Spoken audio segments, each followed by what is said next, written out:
تو یہ موبائل جو ہے ہم استعمال کرتے ہیں تو اس کے متعلق ہمیں ضروری مسائل ہمیں چاہیے کہ اس کو ہم معلوم کر لیں۔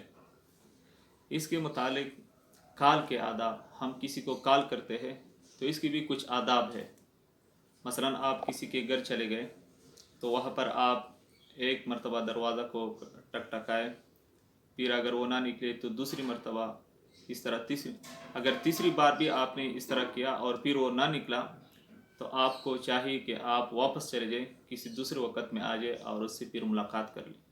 اس طرح اگر ہم کال کرنا چاہیں تو ہمیں جس کو ہم کال کرنا چاہتے ہیں اس کے اوقات کا ہمیں علم ہو کہ یہ اس وقت نماز پڑھتا ہے، یہ اس وقت سوتا ہے، مصروفیت کیا ہے، یہ ہے۔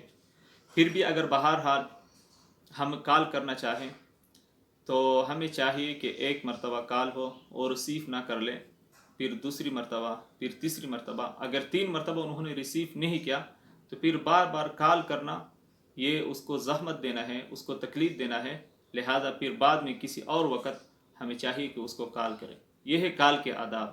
اگر ہم بار بار اس کو کال کریں تو یہ اس کے لیے تکلیف ہے، اور من سلم المسلمون بلسانہ ویدہ، تو ہمیں چاہیے کہ ہمیں ہماری ہاتھ، زبان اور جسم سے کسی کو کوئی تکلیف نہ پہنچے۔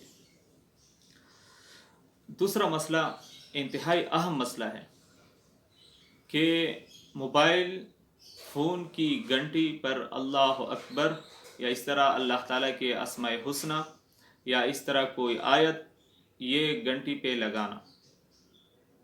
محترم سامعین، اللہ تعالیٰ کا نام ذکر اس طرح اللہ تعالیٰ کی یاد کے لیے ہے، کیونکہ اللہ تعالیٰ خود فرماتے ہیں کہ مجھے اچھے اچھے نام ہے، اسی کے ذریعے سے مجھے پکارو۔ تو یہ اللہ تعالیٰ کی قرب کا ایک واسطہ ہے، ایک ذریعہ ہے کہ ہم اللہ تعالیٰ کے نام لیں۔ ہم اس کو دنیاوی غرض کے لیے اس کو استعمال نہیں کرنا چاہیے کہ ہم فون گھنٹی کے ہم نے اس کو اللہ اکبر یا اللہ تعالیٰ کے نام یا کوئی آیت فٹ کیا ہے، یہ جائز نہیں ہے۔ ہم سیدھا سادہ رنگ ٹون ہو اس کو ہم نے لگانا ہے، اور پھر اس